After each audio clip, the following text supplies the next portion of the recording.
Dapur kecil itu terang benderang meski hanya diterangi lampu minyak tanah yang bergoyang-goyang di atas meja. Asap kayu bakar mengepul lembut, membawa aroma daun salam, bawang goreng, dan sedikit manisnya santan.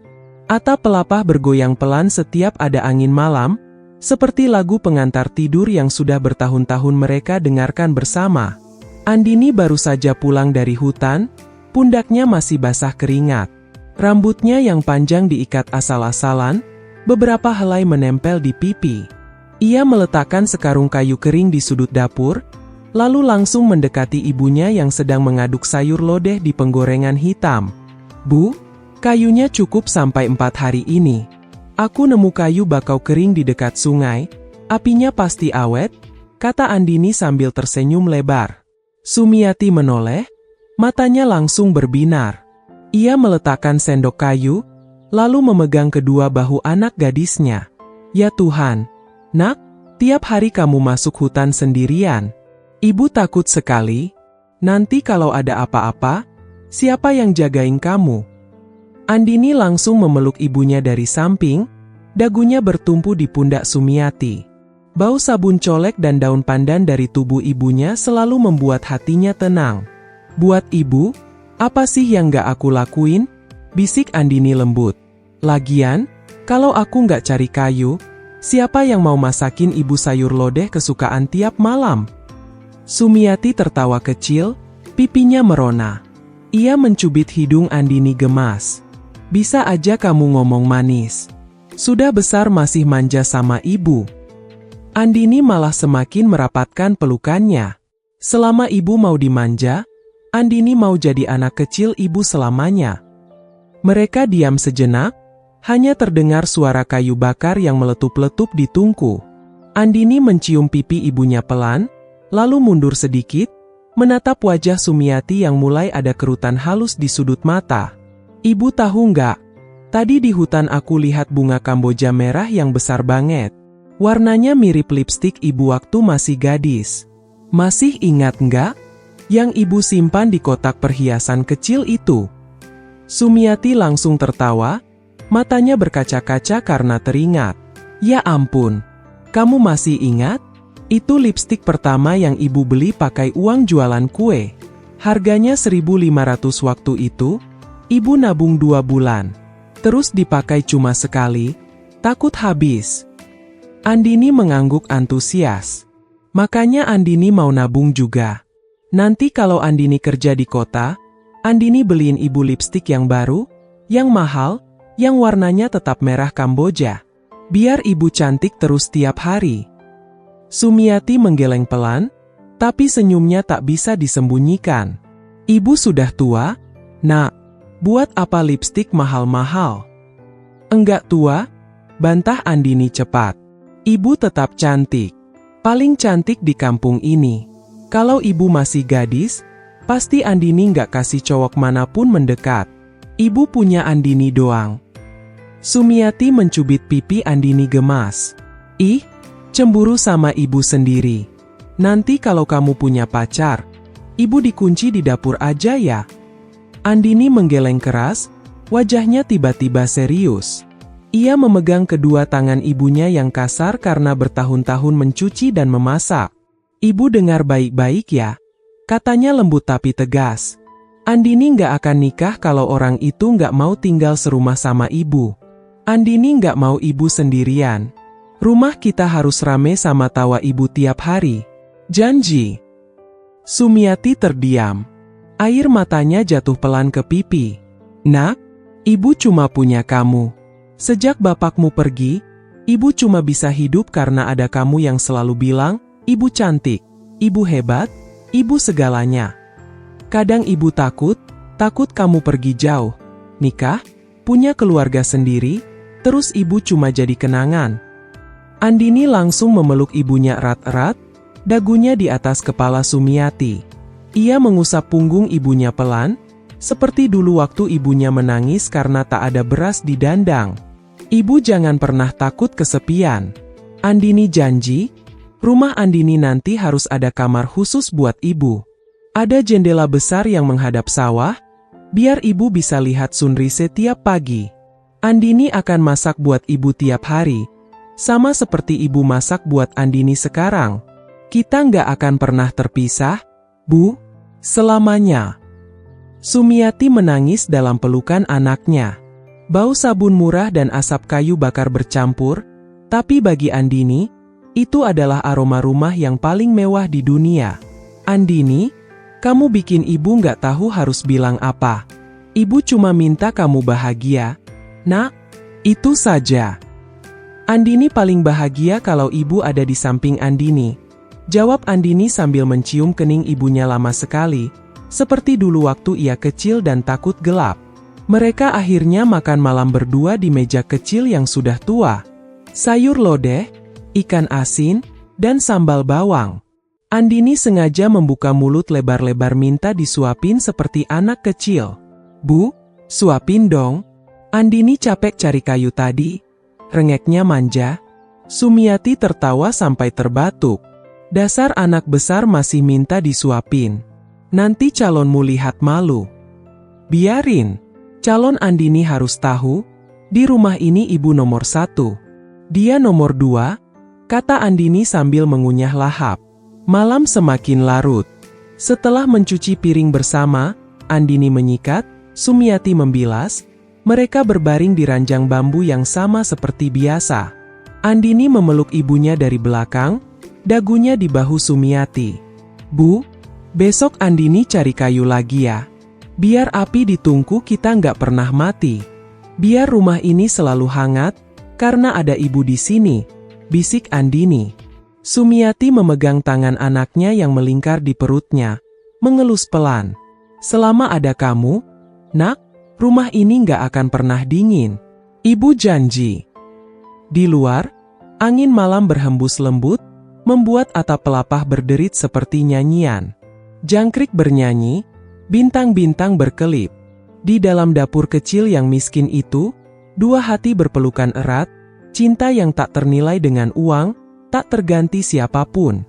Dan Andini tertidur dengan senyum, bermimpi suatu hari nanti ia bisa membelikan ibunya lipstik merah Kamboja yang baru, sambil tetap tidur di ranjang yang sama, di pelukan ibunya yang hangat.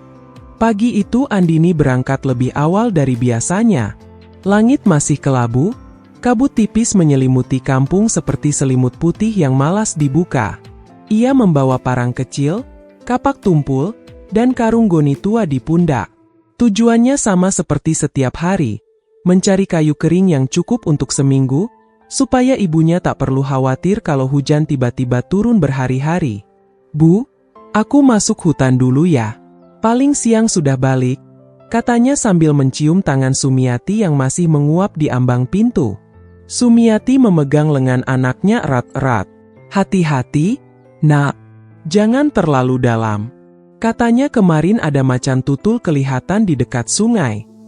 Andini tersenyum menenangkan. Tenang, Bu. Andini bawa parang. Lagian macan takut sama anak gadis yang bau keringat kayak aku ini. Candanya sambil mengedip. Sumiati tertawa kecil, tapi matanya tetap cemas sampai bayangan Andini lenyap di mulut hutan. Di dalam hutan, suara burung masih jarang. Hanya sesekali terdengar tekukur memanggil dari kejauhan. Andini sudah hafal setiap jalan setapak, tahu di mana ada pohon manggis yang sering merontokkan ranting kering, tahu di mana akar-akar menjulur yang licin kalau hujan. 1 jam berlalu. Karungnya sudah hampir penuh. Ia memutuskan masuk sedikit lebih dalam, ke arah lembah kecil yang jarang dilalui orang karena jalannya agak curam. Di sana biasanya banyak kayu jati kering yang bagus untuk api besar. Saat ia sedang membungkuk memunguti ranting, angin tiba-tiba berubah arah. Bau tanah basah dan daun busuk terasa lebih pekat. Burung-burung mendadak diam seketika. Lalu ia mendengarnya. Pertama seperti desis panjang. Seperti napas seseorang yang tersengal dari jauh.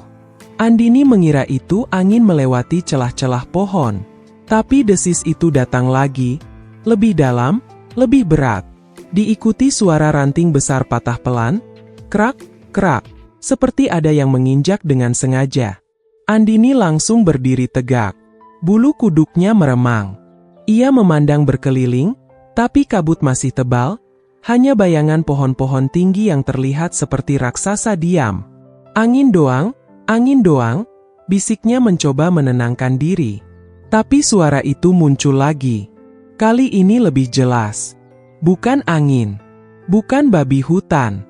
Langkahnya berat, teratur, dan semakin dekat. Krek, krek, krek. Jeda yang sama. Pelan, tapi pasti. Jantung Andini berdegup kencang. Ia menggenggam parang lebih erat, telapak tangannya basah keringat dingin.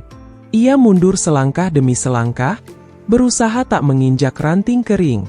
Tiba-tiba suara itu berhenti. Sepi total. Lalu dari balik kabut, sekitar 15 meter di depannya, terdengar napas. Uf, berat, panjang. Bukan manusia. Bukan binatang kecil. Seperti ada makhluk besar sedang mencium udara, mencium baunya. Andini tak berpikir lagi. Ia membalikkan badan, karung goni terlepas dari pundaknya, kayu-kayu berhamburan ke tanah. Ia lari. Parang masih di tangan, tapi kakinya terasa lemas. Cabang-cabang mencakar lengan dan wajahnya, darah mengalir tipis di pipi, tapi ia tak peduli. Di belakangnya, suara langkah itu mulai terdengar lagi. Kini lebih cepat. Tanah terasa bergetar pelan di bawah telapak kakinya. Andini lari, jeritnya dalam hati. Ia tahu jalan pintas yang langsung tembus ke belakang rumah. Ia belok tajam ke kiri, melompat melewati akar beringin besar, lalu terus turun lereng curam. Napasnya tersengal, dada seperti mau pecah. Kabut mulai menipis. Ia sudah mendengar suara ayam tetangga. Saat akhirnya ia keluar dari hutan, kakinya langsung ambruk di pekarangan rumah. Parangnya terlepas, tertancap di tanah. Ia terbatuk-batuk, tubuhnya gemetar hebat. Sumiati yang sedang menyapu halaman langsung menjatuhkan sapu dan berlari mendekat. Andini, nak, ya Tuhan, kamu kenapa? Darah di mana-mana, suara ibunya panik. Andini tak bisa bicara dulu. Ia hanya memeluk pinggang ibunya erat-erat, wajahnya tersembunyi di kain kebaya Sumiati yang sudah usang. Bu, ada sesuatu di hutan, besar banget, Bu. Akhirnya ia berhasil berbisik, suaranya pecah. Sumiati memapah Andini masuk rumah, duduk di bangku kayu dekat pintu. Ia buru-buru mengambil air, menyeka darah di wajah anaknya dengan ujung kain sarungnya. Tenang, nak, tarik napas pelan-pelan. Ibu di sini. Cerita sama ibu. Apa yang kamu dengar? Andini masih gemetar. Matanya liar menatap ke arah hutan. Aku nggak lihat jelas, Bu, kabut tebal. Tapi suaranya, napasnya, langkahnya berat banget. Bukan macan. Bukan beruang. Kayak ada monster. Bu, aku takut dia ngikutin aku sampai rumah. Sumiati memeluk anaknya lebih erat. Tubuh Andini masih dingin meski keringat membasahi bajunya. SST, sudah. Sayang, kamu sudah di rumah. Aman. Ibu kunci semua pintu dan jendela. Kita nggak ke hutan lagi hari ini. Andini mengangguk lemah. Ia memejamkan mata, tapi bayangan suara itu masih bergema di telinganya. Bu, janji ya, mulai besok kita beli kayu bakar sama Pak Mulyono aja. Andini nggak mau masuk hutan lagi. Andini takut ninggalin ibu sendirian kalau sampai kenapa-kenapa. Sumiati mengusap rambut anaknya yang basah keringat. Air matanya ikut jatuh. Iya, nak, ibu janji. Kita nggak masuk hutan lagi. Yang penting kamu selamat pulang ke pelukan ibu. Itu satu-satunya doa ibu setiap hari. Di luar, angin tiba-tiba bertiup kencang. Daun-daun di halaman berterbangan. Dan dari kejauhan, dari dalam hutan yang gelap, terdengar lagi satu kali. Napas panjang, berat, dalam, lalu senyap. Malam itu rumah kayu mereka benar-benar sunyi, hanya suara kayu bakar yang sesekali meletup kecil di tungku dan derit atap pelapah yang bergoyang ditiup angin. Andini terbaring di ranjang bambu, masih menggigil meski ibunya sudah menyelimuti 3 lapis kain sarung tebal. Sumiati duduk di sampingnya, mengipasi pelan dengan kipas anyaman daun kelapa sambil menggumamkan doa-doa kecil. "Tidurlah, sayang. Ibu di sini." Tak ada yang berani mendekat, bisik Sumiati lembut sambil mengusap kening Andini. Andini mengangguk lemah, matanya perlahan terpejam. Pelan-pelan napasnya menjadi panjang dan teratur. Tubuhnya yang tegang akhirnya rileks, dan ia tenggelam ke dalam tidur yang sangat dalam, terlalu dalam. Lalu dunia berganti. Ia sudah tidak diranjang lagi. Ia berdiri di tengah hutan yang sama, tapi kali ini bukan pagi berkabut. Malam, bulan purnama menggantung besar dan terang, menerangi setiap daun hingga berwarna perak kebiruan. Udara dingin menusuk kulit, tapi anehnya Andini tidak merasa takut. Hanya damai yang aneh. Di depannya, sekitar 8 langkah, berdiri seekor harimau. Bukan harimau biasa. Tubuhnya besar sekali, loreng hitamnya berkilau seperti malam itu sendiri. Matanya hijau zamrud, penuh duka dan kebijaksanaan. Ekornya bergoyang pelan, tapi tidak mengancam. Harimau itu menatap Andini lama, lalu membuka mulutnya. Suaranya dalam, berat, namun lembut seperti gemuruh yang jauh. "Andini." Andini tersentak mundur, tapi kakinya seperti tertancap di tanah. "Kakakmu bisa bicara?" "Aku bisa bicara pada hati yang tulus," jawab harimau itu tenang. "Kamu mendengar suaraku siang tadi, bukan?" Andini mengangguk pelan, jantungnya mulai berdegup kencang lagi.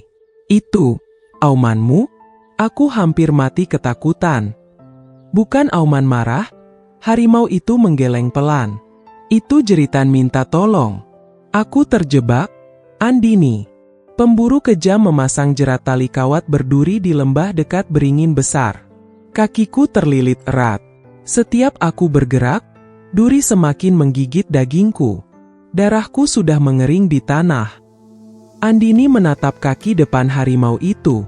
Di balik sinar bulan, terlihat tali kawat berkarat yang melilit berkali-kali hingga tulang hampir kelihatan.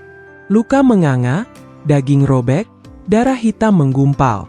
"Kenapa kamu minta tolong sama aku?" tanya Andini, suaranya bergetar. "Aku cuma anak gadis kampung. Aku takut." "Justru karena kamu takut, aku memilihmu," jawab harimau itu lembut. "Orang yang tak pernah takut biasanya hatinya keras.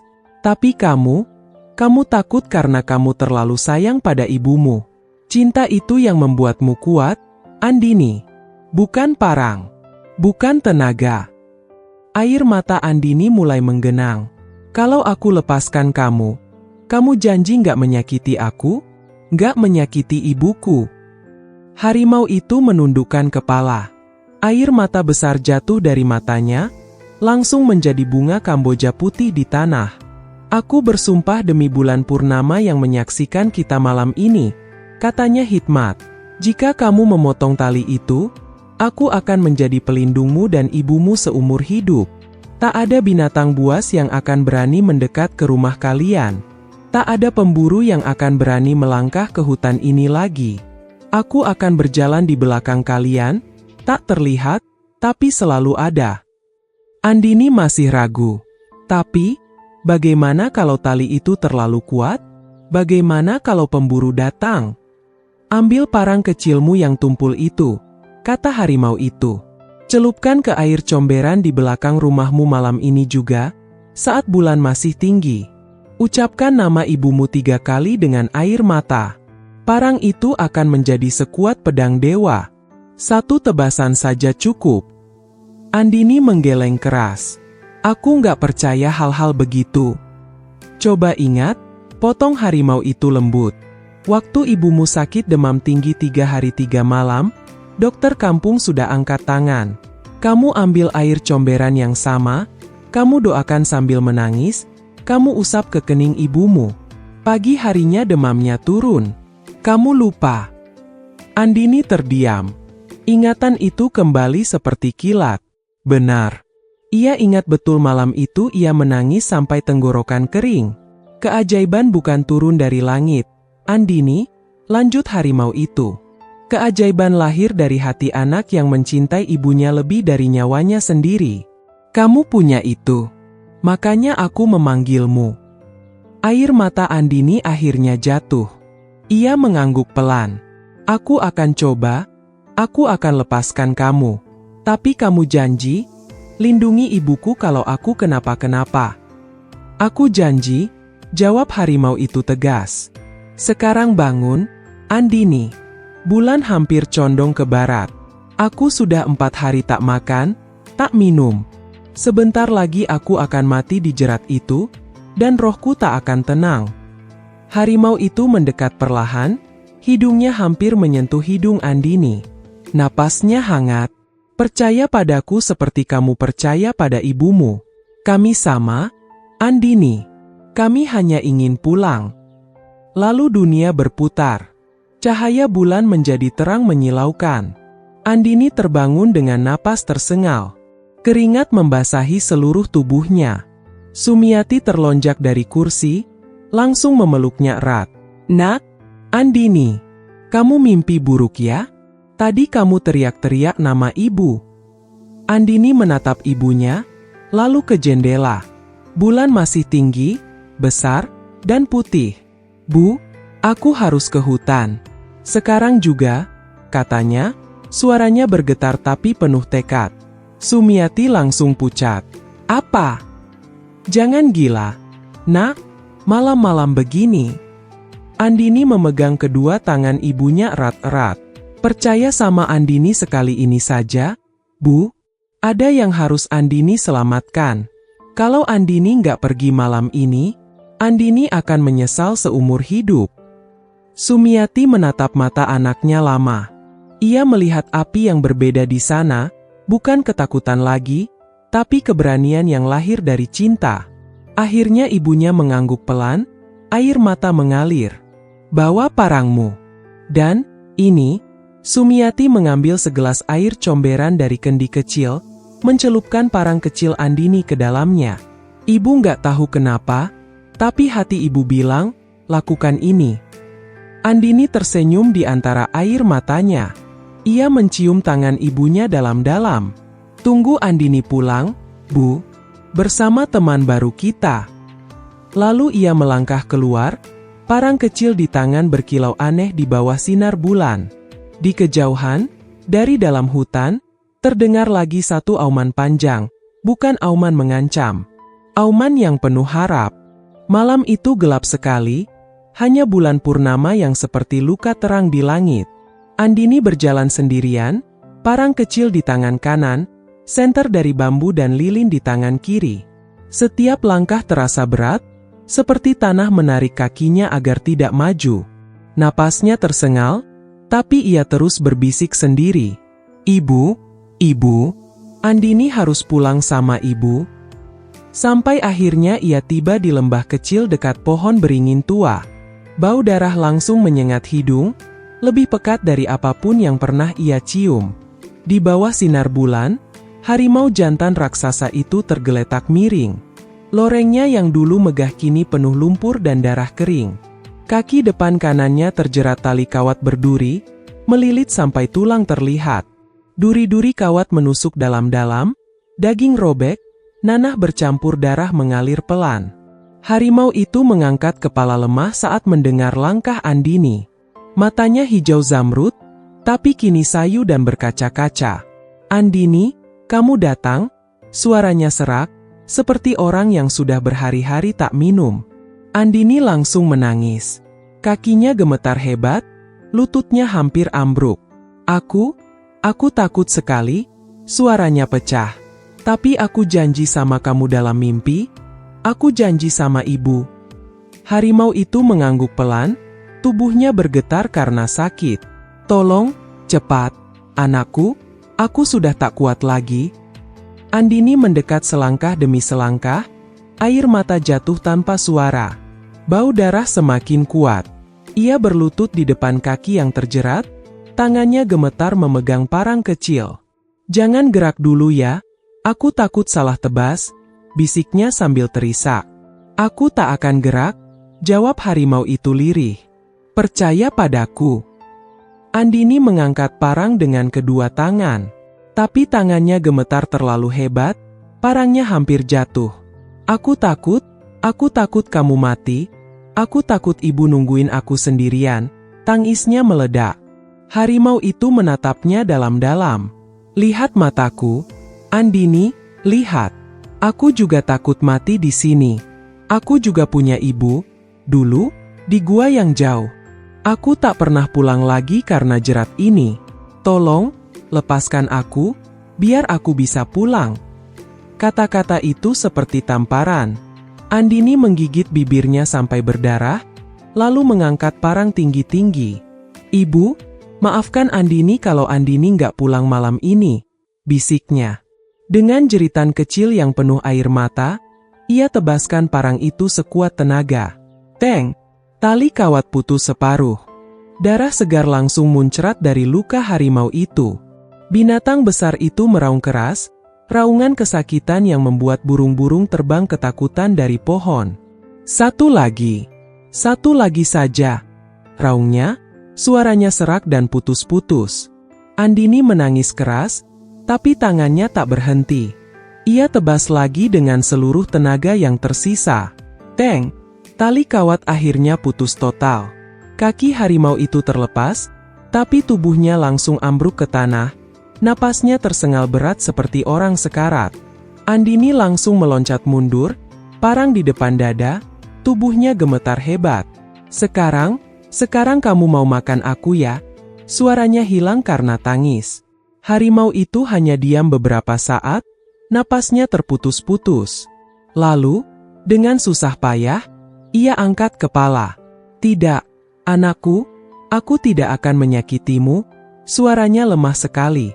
Kamu sudah selamatkan nyawaku. Dari balik lehernya yang penuh darah, harimau itu mengeluarkan sesuatu dengan gigi.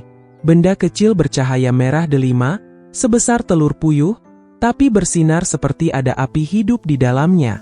Ini, batu hati harimau, katanya terbata. Hanya dimiliki raja hutan yang sudah tua, jual, dan kau serta ibumu tak akan susah lagi. Tapi janji, gunakan untuk ibumu. Andini masih menangis, tak berani mendekat. Kamu nggak bohong kan? Kamu benar-benar nggak akan balas dendam. Harimau itu tersenyum, senyum lemah yang membuat air mata Andini semakin deras. Aku sudah terlalu lelah untuk membenci. Anakku, aku cuma ingin pulang, seperti kamu ingin pulang ke ibumu. Lalu, dengan sisa tenaga, harimau itu bangkit pincang. Ia menatap Andini sekali lagi, mata hijaunya penuh terima kasih. Mulai malam ini, hutan ini aman untuk kalian berdua. Aku janji. Ia berbalik perlahan, tubuh besarnya tertatih-tatih masuk ke kegelapan hutan. Setiap langkah meninggalkan jejak darah di tanah. Kilau lorengnya semakin samar, sampai akhirnya lenyap sama sekali. Andini masih berdiri di tempatnya, menangis sendirian di tengah hutan, sampai akhirnya ia tersadar. Ia memungut batu merah itu, memeluknya erat di dada, lalu berlari pulang sambil terisak. Ibu, Ibu, teriaknya begitu sampai di pekarangan. Sumiati yang belum tidur sama sekali langsung membukakan pintu, wajahnya pucat ketakutan. Andini, nak, ya Tuhan, kamu berdarah-darah. Andini ambruk di pelukan ibunya, menangis sampai sesenggukan. Aku utuh, Bu, aku utuh, tapi aku hampir nggak pulang, aku hampir ninggalin ibu sendirian. Sumiati memeluk anaknya erat-erat, ikut menangis. Jangan pernah bilang gitu lagi, ibu nggak kuat kalau NGG 1 AK ada kamu. Andini membuka telapak tangannya yang penuh lumpur dan darah. Batu merah itu bersinar lembut di antara mereka. Ini, dari dia, Bu, dari harimau yang aku selamatin. Dia bilang, ini buat ibu. 3 minggu kemudian, batu merah itu dijual lewat pedagang besar di kota. Harganya, tak pernah mereka bayangkan sebelumnya. Rumah kayu diganti rumah bata bertingkat. Dapur kecil kini punya kompor gas dan kulkas. Sumiati tak perlu lagi mencuci baju orang lain sampai tangannya pecah-pecah. Tapi setiap malam, ketika lampu rumah sudah dimatikan, Andini tetap tidur di kamar yang sama dengan ibunya. Ia selalu memeluk ibunya dari belakang, berbisik pelan sebelum tidur. "Bu, aku takut sekali malam itu. Aku takut nggak bisa peluk ibu lagi." Sumiati selalu membalikkan badan, mencium kening anaknya, suaranya bergetar. "Ibu juga takut, Nak, tapi sekarang kita bersama lagi, selamanya." Dan di luar jendela, kadang-kadang saat bulan purnama, mereka berdua bisa mendengar auman pelan dari dalam hutan. Bukan auman marah. Auman seorang ibu yang akhirnya bisa pulang, dan seorang anak yang tak pernah menyesal telah menyelamatkan nyawa demi ibunya sendiri.